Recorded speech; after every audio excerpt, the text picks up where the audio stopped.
ассалому алайкум бинандагони гиромӣ, барномаи иттилоотии ахборо аз телевизиони Тоҷикистон мустақиман манзуратон мегардонем. Дар студия Наргиз Шарифзода. озодиву истиқлолият барои ҳар як шаҳрванд дастоварди бузург ва муқаддаси миллӣ аст. зеро маҳз оромиву осоиштагӣ дар мамлакат боис бар он гашт ки мардуми тоҷик ба дастовардҳои назаррас ноил гарданд. пас аз ба даст овардани истиқлоли давлатӣ, худшиносии миллӣ дар меҳвари таваҷҷӯҳи сиёсати фарҳангии ҳукумати ҷумҳурии Тоҷикистон қарор гирифт. имрӯз бо такя ба ҳидоятҳои раҳнамунсози асосгузори солҳо ваҳдати миллӣ, пешвои миллат, президенти ҷумҳурии Тоҷикистон муҳтарам Эмомалӣ Раҳмон дар самти гиромидошти арзишҳои миллӣ, ҳифзи марзубуми кишвар ва таҳкими пояҳои давлатдорӣ эҳсоси баланди масъулиятшиносӣ зоҳир мегардад. Иброҳим Назруллозода гузориш медиҳад.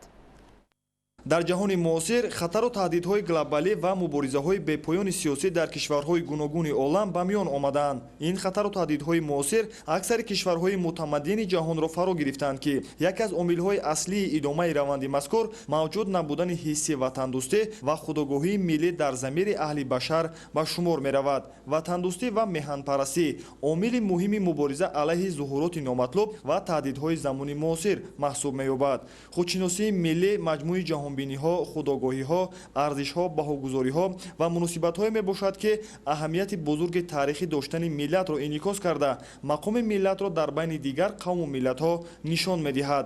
таҷрибаи давлатдории халқҳои олам собит менамояд ки ҳастии ҳар давлату ҷомеа ва рушди озодонаи ҳар як фарди он маҳз ба ҳисси миллии ватандӯстӣ кафолати муҳимтарини бақои миллату давлат вобастагии мустақим дорад. чӣ тавре ки бузургони мо гуфтаанд, дӯст доштани ватан аз гӯшаи имондорист. ватан ин такягоҳи мо, хонаи мо ва сарманшаи хушбахтиву саодати ҳар яки мост.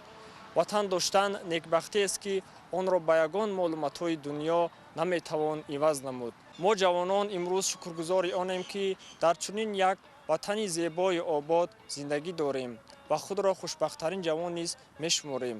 чунки маҳз ин сулҳу субот ва истиқлолияти давлатӣ барои мо ҷавонон шароит фароҳам овард ки баҳри амалӣ гардондани орзуи мақсадҳои неки худ ҳамеша дар талош бошем. имрӯз Тоҷикистон барои мо ҷавонон ҳамчун макони амалисозии нияту ормонҳои некамон гаштааст. мо бояд ҳама сарҷамъона кӯшиш намоем то дар ободию созандагии ҳар гӯшаву канори ватани азизамон саҳмгузор бошем.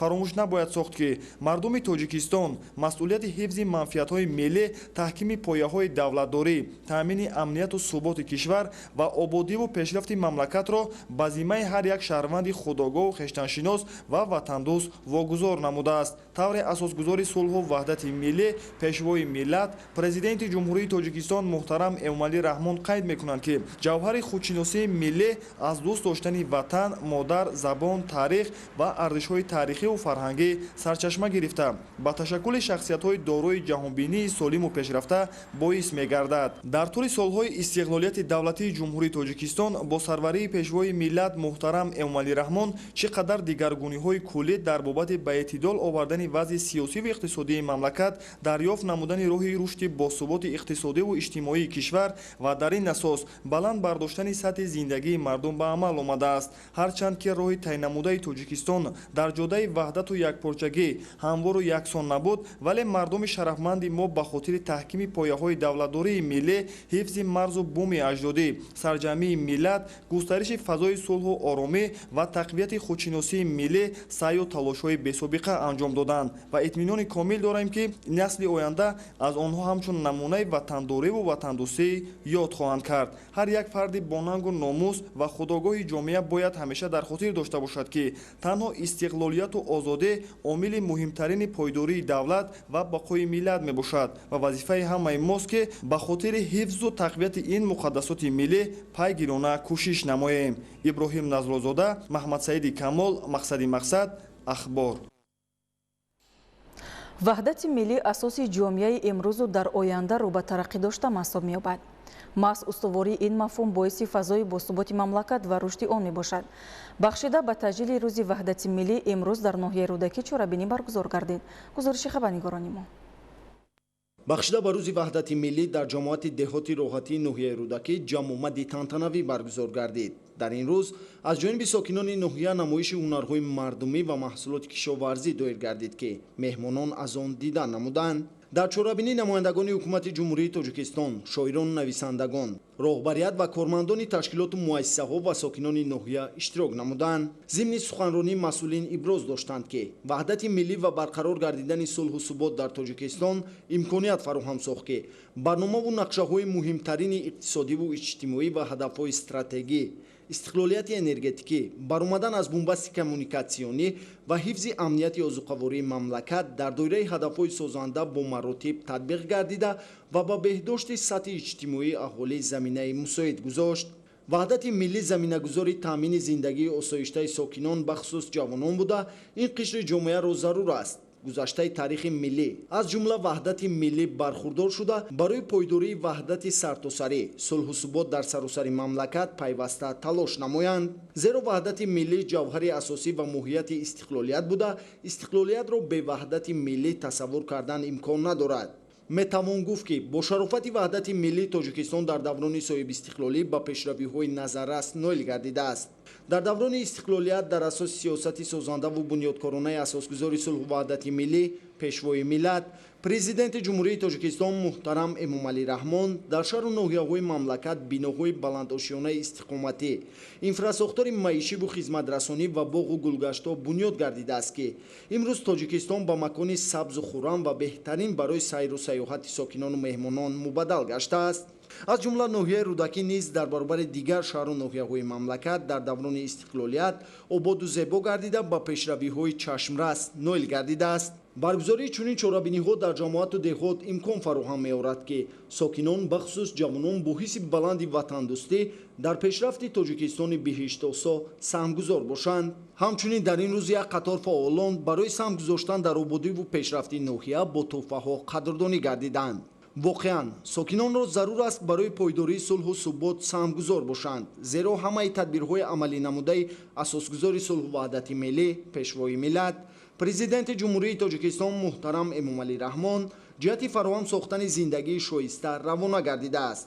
натиҷа ин аст ки имрӯз иштирокчиён дар фазои орому осудаи мамлакат бо баргузории чорабиниҳои фарҳангӣ ин ҷашни миллиро ҷашн гирифтанд. манучери Сулаймон, Фирдавси Бобоназар, Маҳмад Саиди Камол, ахбор. барномаи ахбори идома медиҳем. дар ноҳияи Спитамени вилояти Суғд аввалин гармхонае ки дар доираи лоиҳаи ғизои мактабӣ бо истеҳсолоти маҳаллӣ бунёд карда шуд, ба фаъолият оғоз намуд. дар ин гармхона як гурӯҳ занони маҳаллӣ истеҳсоли сабзавотро ба роҳ монданд ки асосан барои ошхонаҳои муассисаҳои таълимии ноҳия пешбинӣ шудааст. гузориши Абдуваҳоби Абдусаттор ва Илёси Бобоҷон. дар доираи татбиқи лоиҳаи ғизои мактабӣ бо истеҳсолоти маҳаллӣ дар ноҳияи Спитамени вилояти Суғд гармхонаи хурд ташкил карда шуд ки дар он 15 нафар занони маҳаллӣ бо ҷои кор таъмин гардида дар давоми сол сабзавоти тару тоза истеҳсол карда мешавад. зимни муаррифии имконияту иқтидори гармхона таъкид гардид ки лоиҳа бо ташаббуси барномаи озуқавории ҷаҳонии Созмони Милали Муттаҳид ва маблағгузории Федератсияи Русия ба таври озмоишӣ амалӣ шуда дар таъмини мактаббачагон бо ғизои беҳтар ва серғизо нақши муҳим дорад. амалисозии лоиҳа ба уҳдаи ташкилоти машваратии Нексигол мушовир вогузор шудааст. гармхонаи мазкур барои хӯроки мактаббачаонро бо витаминҳо, бо гӯем хӯришҳои тару тоза таъмин мекунад ки албатта барои саломатии мактаббачагон аҳамияти калон дорад. лоиҳа аз барномаҳои интиқоли технология ва таҳкими иқтидор барои гурӯҳҳои истеҳсолкунандагони хурд иборат аст. барномаи интиқоли технологияҳо таъсиси бонкҳои тухмӣ, иншоот барои истеҳсоли компосту биогумус, технологияи нақбӣ ва гармхонаи офтобӣ барои парвариши сабзавот дар давраи ғайримавсимӣ, кишоварзии амудӣ барои истеҳсоли хӯроки сабзи чорво, микросабзаҳою замбурӯхҳо ва чорводориро дар бар мегирад. айни ҳол мо 2000 мактабро дар ҳудуди ҷумҳурии тоҷикистон дастгирӣ менамоем. дар вилояти Суғд бошад 609 муассисаи таълимӣ аз тарафи барномаи озуқавории ҷаҳонӣ дастгирӣ ёфта истодааст. ин як таҷрибаи нав мебошад ки дар доираи барнома амалӣ карда шуда барои баланд бардоштани ҳосилнокии зироатҳои сабзавотӣ, беҳтар кардани сатҳи иқтисодии гурӯҳҳои гуногун, махсусан занҳои деҳот муҳим аст. тавассути истеҳсол кардани сабзавотҳо ва фурӯши он ба муассисаҳои таълимӣ метавон хӯроки хонандагонро бо маҳсулоти серғизо ва аз ҷиҳати экологӣ тоза таъмин намуд. нигора ҳомид ва деҳқонзан аз ноҳияи Спитамен таъкид намуд ки баробари амалӣ шудани лоиҳаи ғизои мактабӣ бо истеҳсолоти маҳаллӣ занон соҳиби ҷойи кор шуданд.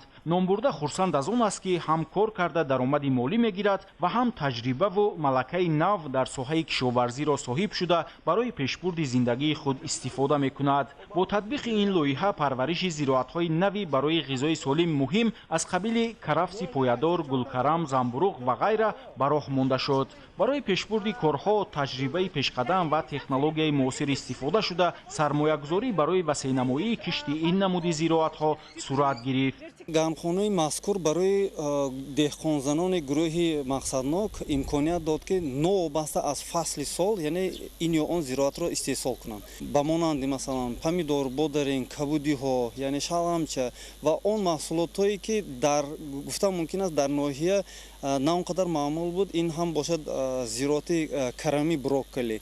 инчунин яке аз зироатҳои яъне наве ки мо барои ин гурӯҳи истеҳсолӣ татбиқ намудем, ин бошад карафс.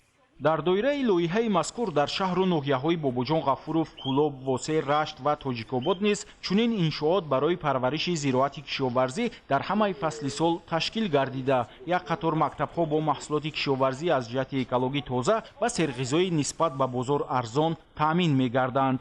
Абдуваҳоби Абдусаттор, Илёс Бобоҷон, ноҳияи Спитамен, Ахбор. дар ноҳияи Сангвор соҳаи тандурустӣ бомаром рушд карда истодааст ки дар ҳама биноҳои таъсисёфтаи бунгоҳи тиббии Деҳкадаву Шаҳрак тамоми таҷҳизотҳои нави муосир муҷаҳҳазонида шуданд. Беморон бошанд сари вақт дар беморхонаҳои макони худ муолиҷа меёбанд. гузориши навбатӣ дар ин хусус. баъди ба даст овардани истиқлолияти давлатӣ соҳаи тандурустӣ ва ҳифзи иҷтимоии аҳолӣ дар сиёсати пешгирифтаи роҳбарияти олии ҳукумати ҷумҳурии Тоҷикистон мақоми хоса касб намуда баҳри рушд ва пешрафти соҳа дар замони соҳибихтиёрӣ дар ин самт як қатор тадбирҳои назаррас ба анҷом расонида шудаанд. дар ҳамин замина дар ноҳияи Сангвор рушди ин соҳа бо маром идома дорад. айни замон дар ноҳия як беморхонаи марказӣ ва 22 адад бунгоҳҳои тиббӣ дар деҳоти ҷамоатҳо фаъолият дошта бо шумораи 80 нафар табибон ки аз он 14 нафараш табибони дараҷаи олӣ, боқимонда табибони соҳавӣ мебошанд, ба сокинони маҳалли худ хизмат мерасонанд. дар беморхонаҳо ҳамаи таҷҳизоти тиббӣ муҷаҳҳаз мебошад, аз ҷумла соҳаи дандонпизишкӣ, духтури бемориҳои чашм, рентген ва рентгени рақамӣ, шуъбаи таваллудхона, шуъбаи бемориҳои сироятӣ ва мошинҳои ёрии таъҷилӣ дастрас буда ба сокинон мадад расонида истоданд.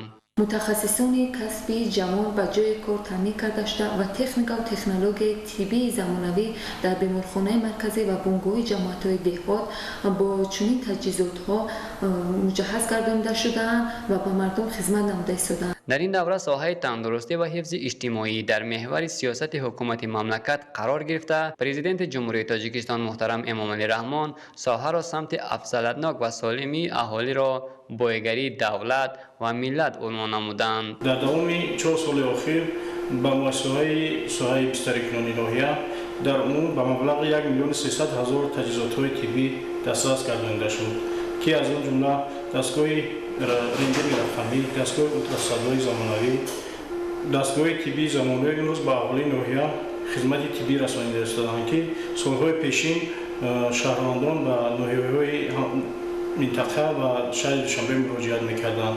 айни ҳол бошад бемороне ки муроҷиат мекунанд сари вақт аз ташхису табобат гузашта табобати худро дар маҳалли зист идома медиҳанд. чунончи мутахассисони соҳа мегӯянд, саломатии кӯдак қабл аз ҳама ба ғизои дурусти ӯ вобастагӣ зиёд дорад. ояндаи ҷомеа ва давлат аз насли солим вобаста аст. ёдовар мешавем ки дар ноҳияи мазкур дар ин самт ба ҳама гуна дастовардҳо ноил гардида истодаанд ки барои солимии модарону кӯдакон ва хосатан барои солимии сокинони маҳал бо сарбаландона хизмат намуда истодаанд. бахтовари Абдураҳим, ноҳияи Сангвор, барои барномаи ахбор. дар баробари дигар заминҳои таъиноти кишоварзӣ дошта ҳар қитъа замини корами обӣ дар хоҷагиҳои ёрирасони агентии таъминоти амволи махсуси назди ҳукумати ҷумҳурии Тоҷикистон оқилонаю самаранок истифода мешаванд. идомаи мавзӯъ дар гузориши Гулчеҳраи Саттор.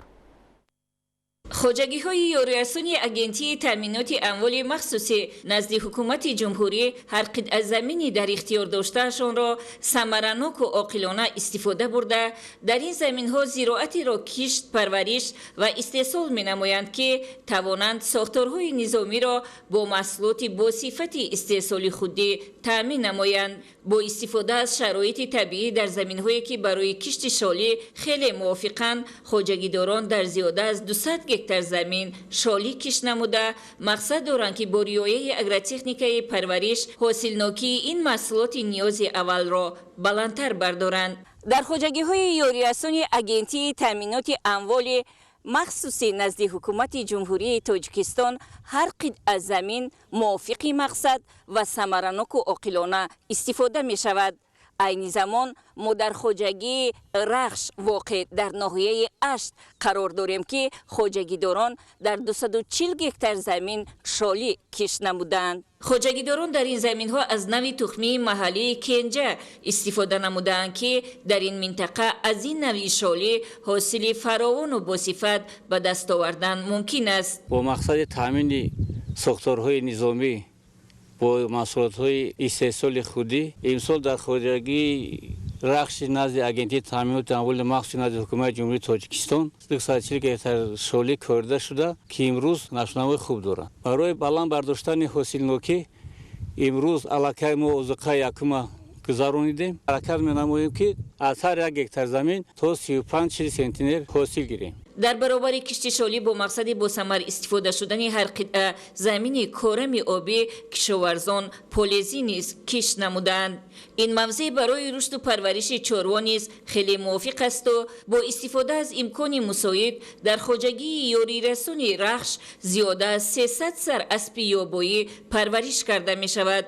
خوجگیداران برای زیاد نمودن این ذات اسب با مصلحت متخصصان ساحه تلاش می نمایند که سال از سال سرشمارش را افزونتر سازند. در خوجگی یاری‌رسانی نزد اگنتی تامینات اموال مخصوصی که در ناحیه اشت واقع بوده اینچنین بغیر از شالیکاری چاروای کلان و میده پرورش کرده می شود. از آن جمله 336 سر اسب، 142 سر گاو و چاروای میده 276 سر پرورش کرده می شود. ما همه طرفه کوشش میکنیم که محصولناکی چاروا رو بلند برداریم. نگاه بین این ذات اسب از خوجگیداران تجربه و ملکه زیاد را طلب می نماید.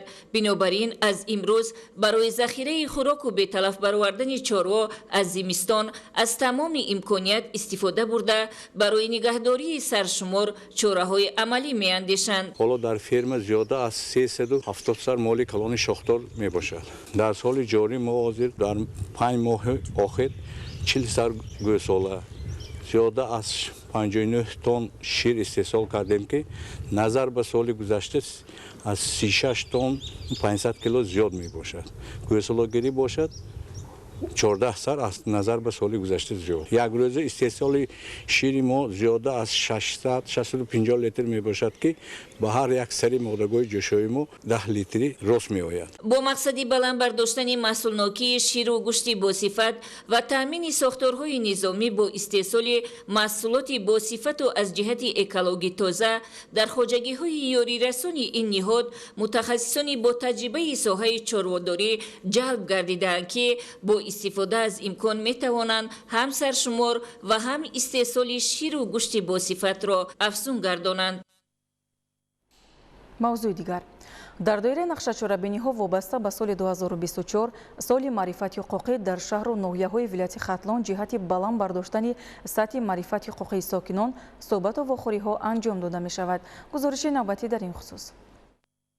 در دایره برگزاری چورابینی‌ها بخشیده به اعلان گردیدن سال 2024 همچون سال معرفت حقوقی با اقدام وزارت عدلیه جمهوری تاجیکستان و ریاست آن در ولایت ختلان میان ساکنان شهر و ناحیه‌های ولایت صحبت و واخوری و دیگر تدبیرهای مربوط به بلند برداشتن معرفت حقوقی شهروندان دایر کرده شد. ضمن واخوری با ساکنان فعالان ناحیه کوشانیان، نماینده حکومت جمهوری تاجیکستان، وزارت عدلیه و دیگر شخصان مسئول ابراز داشتند که در روند بنیاد جامعه پیشرفته نماینده و عدالتپرور مسئله تشکل معرفت حقوقی شهروندان مهم و کلیدی است. بلند برداشتن معرفت حقوقی اهالی یکی از مسئله های اساسی سیاست حقوقی مملکت به حساب رفته از روزهای اول به دست آوردن استقلالیت دولتی به این روند توجه مخصوص روانه شده است و در این زمینه یک قطار سندهای معیاری و حقوقی و برنامه‌های دولتی قبول گردیدند. از جمله فرمان پرزیدنت جمهوری تاجیکستان درباره سیاست حقوقی و تامین تربیت حقوقی شهروندان جمهوری تاجیکستان، قرارهای حکومت مملکت درباره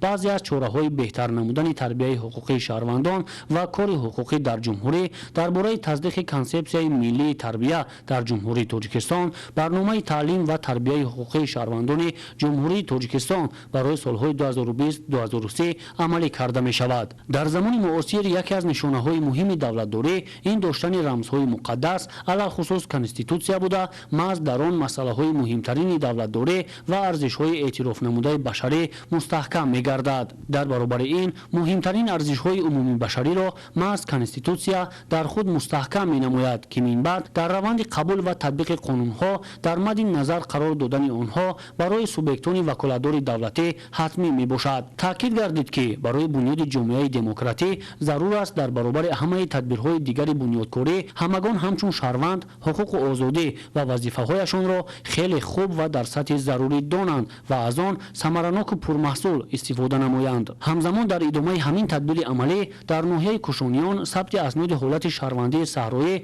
راه‌اندازی کرده شد که در برابر توسط نقلیات مخصوص مجهز گردانیده شده با دستگاه و لوازمات ساحه با قید دولتی گرفتن اسناد شهروندی، همچنین حقوقشناسان دولتی، کارمندان ثبت اسناد حالت شهروندی و نوتاریوسان دولتی با ساکنان ناحیه دایر به مسائل حقوقی به مانند گرفتن شهادتنامه تولد، عقد نکاح، گرفتن نفقه و دیگر مسائل حقوقی مشورت داده شد. مقصد از گذرانیدن چنین چاره‌بینی در آن است که ما با معلومات مردم رسانیدنی هستیم که چنین سحش صحرایی، یعنی که با قیدگیری دولتی صحرایی، قبول مراجعت شهروندان در مکان استقامت آنها براه مانده شده است و طبق نقشه چاره‌بینی وزارت عدلیه جمهوری تاجیکستان به نوبت در ولایت ختلون در دهه‌های دوردست هر یک شهر و ناحیه ولایت ختلون همین خیلی قبول و با قیدگیری ها گذرانیده می شود. طور مسئولان اطلاع دادند با مقصد پیشبرد کارهای دائمی در سمت بلند برداشتن معرفت حقوقی اهالی، گروه‌های کاری تبلیغاتی و فهماندهی از حساب کارمندان مسئول دستگاه اجرایی پرزیدنت جمهوری تاجیکستان، رهبریت وزارت عدلیه و عالمان و حقوقشناسان تأسیس داده شده. همین گونه صحبت و واخوری‌ها در دیگر شهر و ناحیه‌های مملکت راه‌اندازی کرده می‌شود. سمندر شایب اسکندری سعید، موسی نور محمد، ولایت ختلان، اخبار. بینندگان گرامی، در همینجا برنامه اطلاعاتی اخبار به انجام می‌رسد. خیر، سلامت باشید.